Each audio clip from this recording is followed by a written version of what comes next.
Come ride the little train that is rolling down the tracks to the junction. Forget about your cares, it is time to relax at the junction. Lots of curves, you bet, and even more when you get to the junction. Petticoat Junction.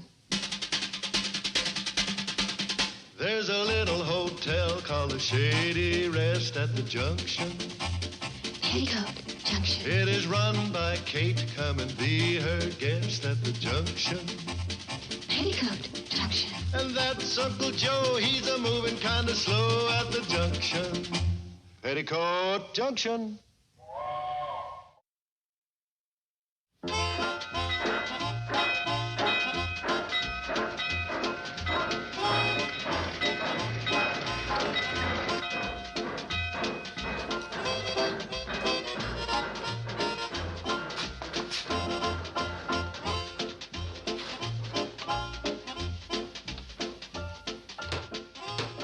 I'm waiting for the hammer. I'm doing the best I can. Here.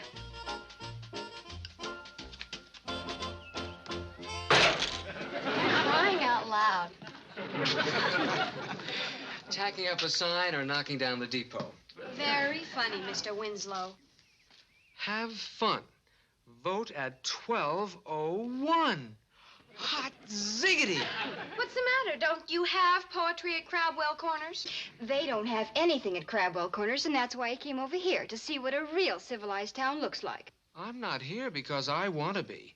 My father made me drive him over so he could make a few election bets at the barber shop. Marbles, chalk, or bottle caps? He is giving 2-1 that Crabwell Corners gets its returns to the state capitol before you do. Doesn't he know we've beaten Crabwell Corners in every other city in this state 20 years in a row? Well, what do we care if his father wants to throw away his money? Yeah. Come on, let's finish this. Now, what are we going to do about the hat? Move the poster up higher.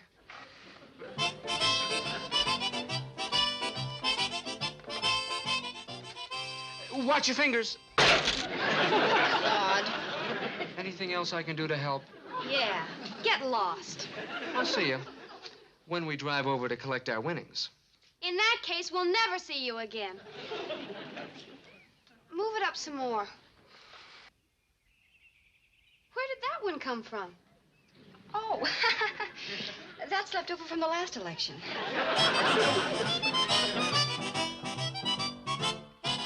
Baking powder, sugar, coffee. Is that all, Kate? No, there were a couple of other things I needed. Let me see.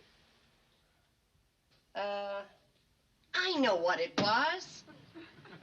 A jar of cucumber pickles.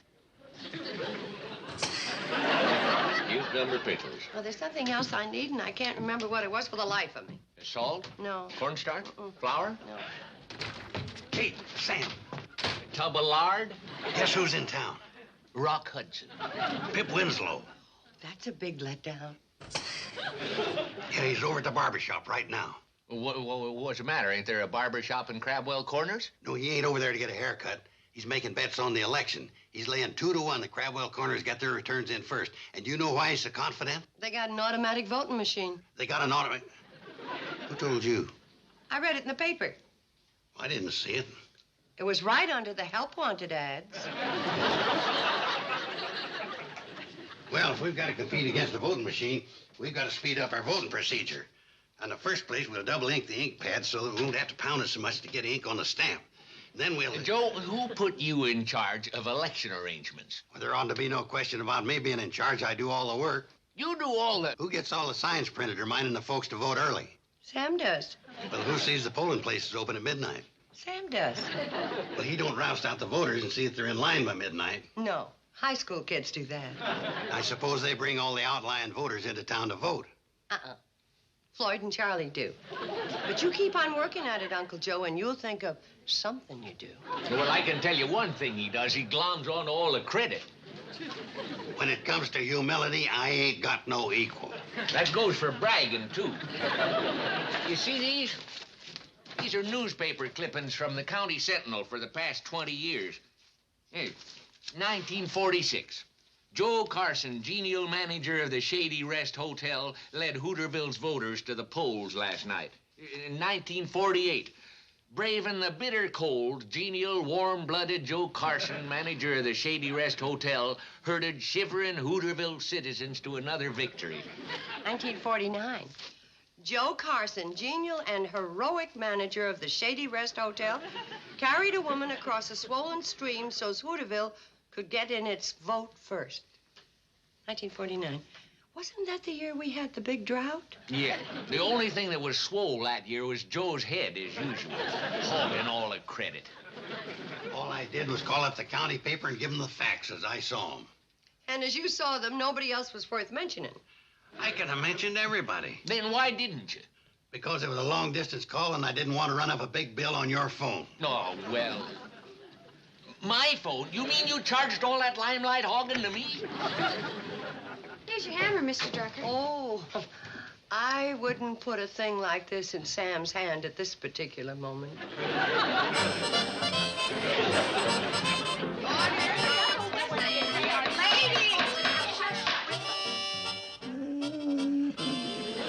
The chair declares that the every other Wednesday afternoon discussion club is now in session. Would any of you like to hear the minutes from the last meeting, taken down in shorthand by my daughter Billy Jo and typed up real neat? No. Would you mind putting that in the form of a motion less likely to make me lose my temper? I make a motion we dispense with reading of the minute. Which were taken down in shorthand by my daughter Billy Jo and typed up real neat. All those in favor, raise your hands. So ordered. Now, ladies, we're meeting today to decide about the refreshments we're going to serve after the voting. I don't see why we have to serve anything. The voters have come to expect it. Now, Doris, last year you and Fred donated a ham. Can we count on that again? Fred's smoking the finest one on our pig farm. Good.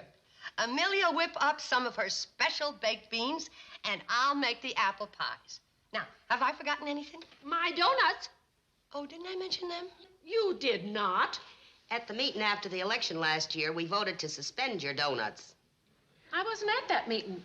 Kate Bradley, you railroaded that through when I wasn't here just so's my donuts wouldn't compete with your apple pies. That isn't true. You can't stand to have anybody and ah over anything except your soggy pies. Selma, you sit down. You're asking for the truth, and you're going to get it. The reason your donuts were voted out was because there were so many complaints about them causing indigestion and insomnia. That's not so, Kate Bradley. If you don't believe me, ask Doc Stewart to show you the records of the house calls he made the day after election. Well, that's all the appreciation I get from this community. I don't see any point in getting out of a warm bed in the middle of the night just to stand in line to cast my vote. I'll vote at a respectable hour, like 4 in the afternoon. But Selma, Crabwell Corners will beat us, and that'll ruin the whole 20-year record. Maybe it'll wake folks up to the fact that all these vote-early shenanigans are nothing more than a scheme to get free advertising for a certain party's hotel. Would you care to say who you mean by a certain party's hotel? And what free advertising am I getting? After every election, all the County Sentinel mentions is how the voters were organized by the manager of the Shady Rest Hotel. They never mention the fact I make donuts. You ought to thank them for that. Doris. Selma, it might look that way in the paper, but anybody who knows Uncle Joe... Knows he does what you tell him. You put him up the whole thing, exploiting the election for your own free advertising ends. It's time the voters got the wool out of their eyes. Mrs. Bradley continued. As far as I'm concerned, Selma Plout, you can bake a whole slew of those donuts, eat them yourself, and then go jump in the lake and see if you come up. Meeting adjourned. Well, maybe funny to us now, but I'm afraid Selma's going to have the last laugh. If she doesn't get up at midnight to vote, Crabwell Corners is going to beat us even without a voting machine. If Crabwell Corners wins, that Tad Winslow is really going to be unbearable. Oh, I don't care about Tad Winslow. The worst thing is that if Crabwell Corners does beat us, Hooterville's going to have to go back to being just a plain, ordinary town.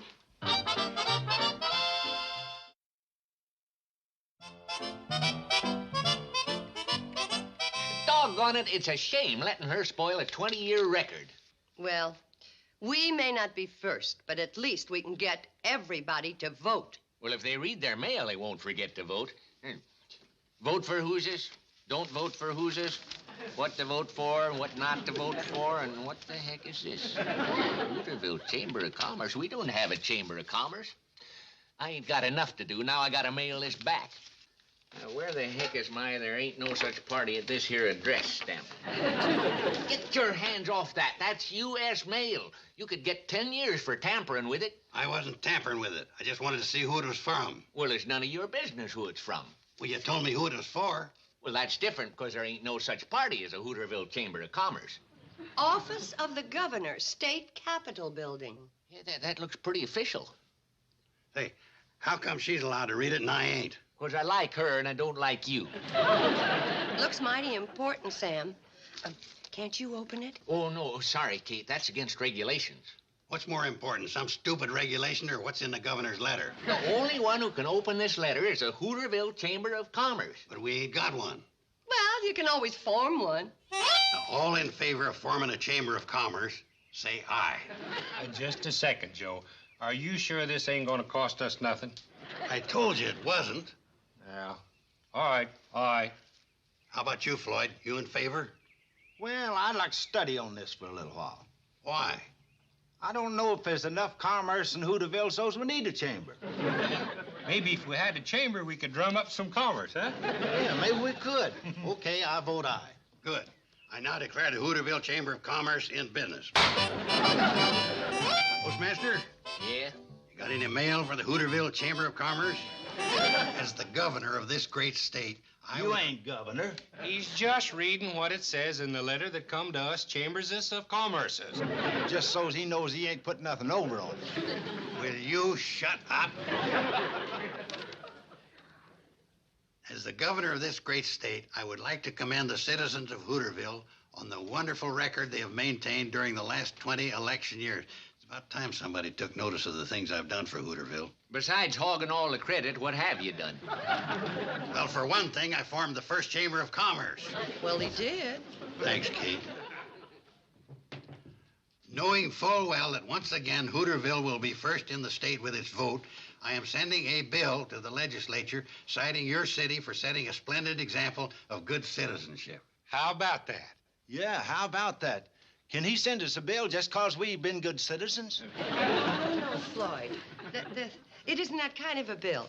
You see, he'll send the bill to the legislature. And they're gonna make us pay it? No, they... Forget it, Floyd. The governor better forget it, too, since we ain't gonna be first again this year. I bet Selma wouldn't have been so upset if her name had been in the paper. Say that again. Say what again? What you just said. Oh, say what again? Floyd. Well, that's what I said. Floyd, I think you've given me the glimmer of an idea. Glad to do it, Kate. And you're always saying I'm stupid. What did you have in mind, Kate? Well, I think that we can put this newly formed Chamber of Commerce to work. How do I look, Sam? Well, Selma, you better move over a bit so I get a little contrast between you and that sack of potatoes. Yeah, perfect. Now, Floyd, you hand her the scroll, and Charlie, you make the presentation speech. And while you're talking, I'll snap it. On behalf of the Hooterville Chamber of Commerce, we present you, Selma Plout, with this scroll, naming you the Voter of the Year for your unstinting help and for donating your time and your donuts to getting the Hooterville vote out first. Including the upcoming election.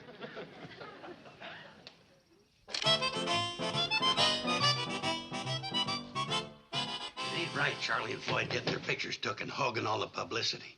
Look, Uncle Joe, this was the only way we could bamboozle Selma out of her sulk. Now, if you want to undo all this just because you want your picture in the paper, I'm sure the town will be glad to accommodate you. Just remember one thing. Keep your face to the camera so we'll see who's smiling at us through the tar and feathers. Mom, I'm just about through. What do you want me to do next? Get another basket of apples and peel them. Takes a lot of apples to make 12 pies. Mom, I can't find the pie tins. Well, that's strange. Had a dozen of them. Well, I guess if there's no pie tins, I don't have to peel any more apples. Stay where you are, Billy Joe. I'll find them. What's this? I thought I told you to hide your bones out in the backyard. I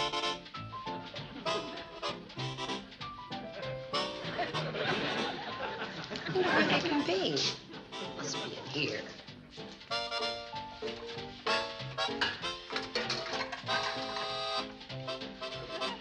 How many of these did you hide? This goes in the backyard, too.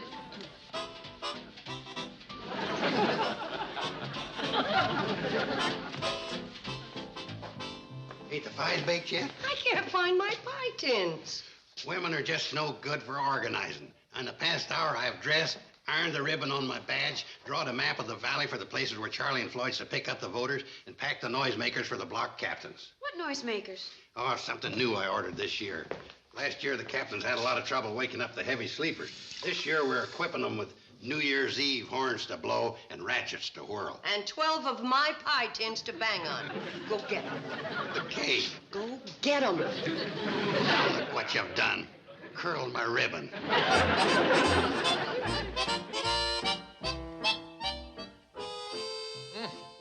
You girls sure outdid yourself this year. No nibbling until after you voted. Well, I got a friend on the election board. Who? You. Selma bring her donuts in yet? No. Maybe she dropped one on her foot and broke it. Good evening, everybody. See my picture in the paper? Hooterville's voter of the year. Big as life. And twice as ugly. Well, Sam, help me carry these pies over, huh? Well, I guess you brought your donuts, huh, Selma? Yes, indeed. Selma, you do make the lightest donuts. Sam, could you take these while I hang up my coat?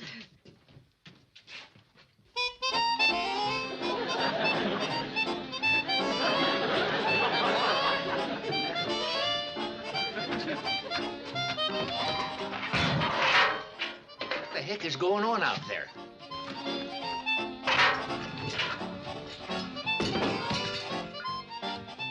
What are you doing in there? Taking this booth inside where it belongs. Well, there's no room for it in the store. It's going to be too cold out here. Then everybody will vote faster so they can go inside for coffee and refreshments. Look, I told Sam I wanted What authority have you got to tell anybody anything? this authority. Look, Curly, don't point that phony thing at me. I outbadge you. Wake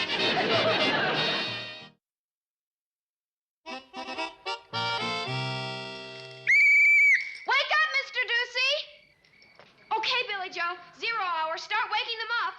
Everybody up! Come on, time to vote! Come on, Mr. and Mrs. Larrabee, get up!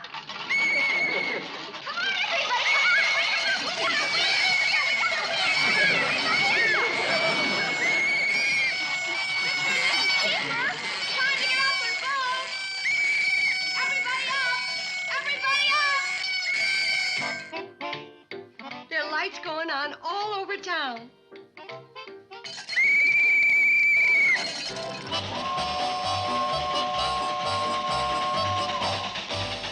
Yeah, whistle for Gerber's Crossing. We got 4 more voters to pick up there.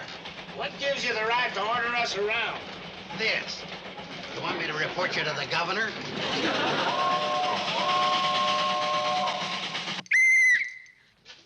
Better get the ballots out, Sam. They're starting to line up. 11:25, right on schedule.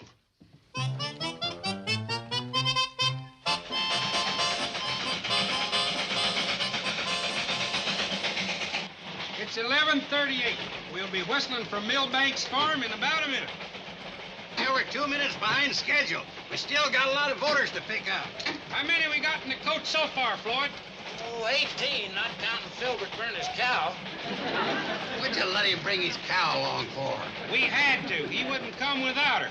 He had a choice between voting and milking.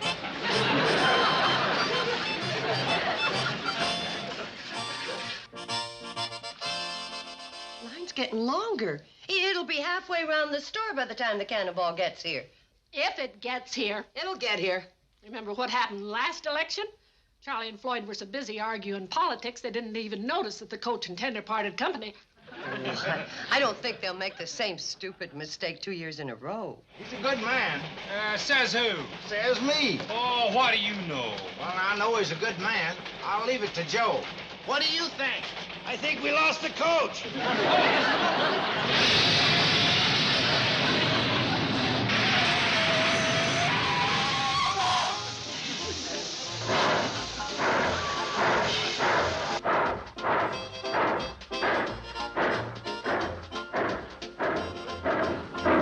Easy, Charlie, easy.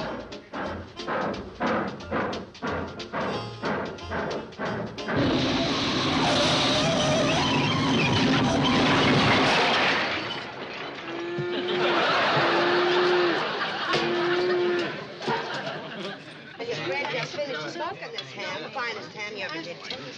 Honest, here we are. Help yourself, folks. There's plenty. Donuts, donuts, donut anybody? Floyd?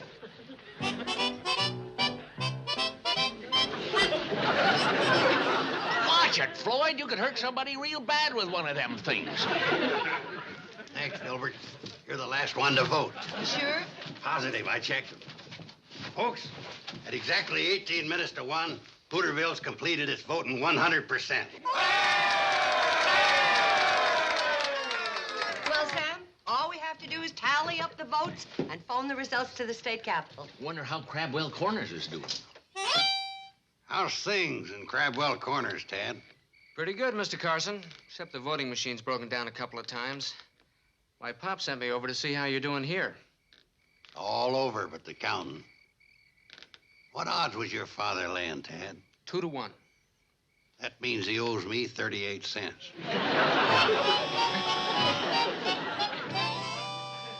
Are you sure? It's the third time I counted them. 142 ballots and 143 registered voters. Well, check the registration book and see who didn't vote.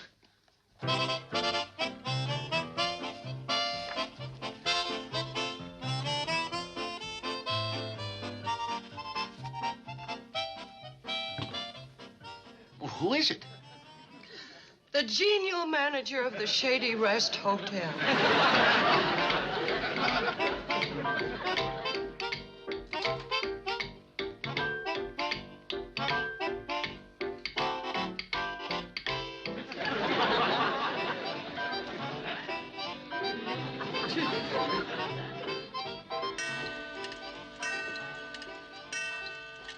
Well, there goes a 20-year record. Yeah, Crabwell Corners has finally beaten us. Hello? Collect. Let me talk to Uncle Joe. Yeah, okay, we'll accept the charges. Uncle Joe, where are you? I'm at the voting place over here in Crabwell Corners, rubbing in our victory. Yeah, the voting machine broke down again. There's 8 people still waiting to vote. Hey, you ought to see. They got the machine all apart. Springs, gears, bolts all over the floor. Uncle Joe, how long is it going to take him to fix it? Oh, about an hour, but that don't make no difference. We've had our tally in for... What? You didn't vote. I didn't? No, you didn't. And now you better get back here and vote before that machine's fixed. Or else you'd better put in an application to be the genial manager of the Crabwell Corners Hotel.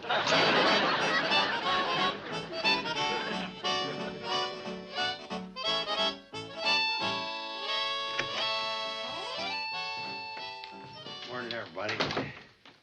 Uncle Joe. It's 10 after 6. Any coffee? What took you so long? Had to walk back Why did you even bother? so I could vote. Where's Sam? He's in the back asleep. Well, wake him up. Let him sleep. You can vote later. Well, if I vote now, we can still beat Crabwell Corners. They won't have their voting machine fixed until noon. They had to send all the way to the county seat for a cycloid gear. A what? Here. One of these.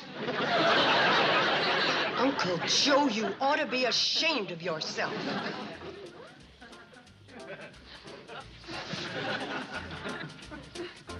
Uncle Joe. Watch it, Kate. You're curling my badge. Oh. What badge? How do you like that? Somebody swiped it. It just goes to show you can't trust anybody.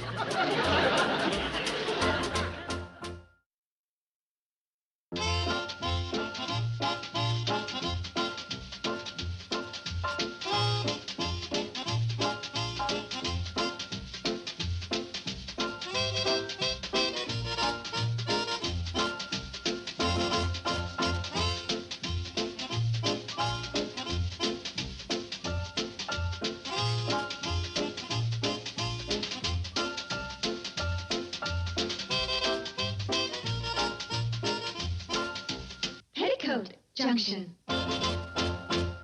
This has been a Filmways presentation.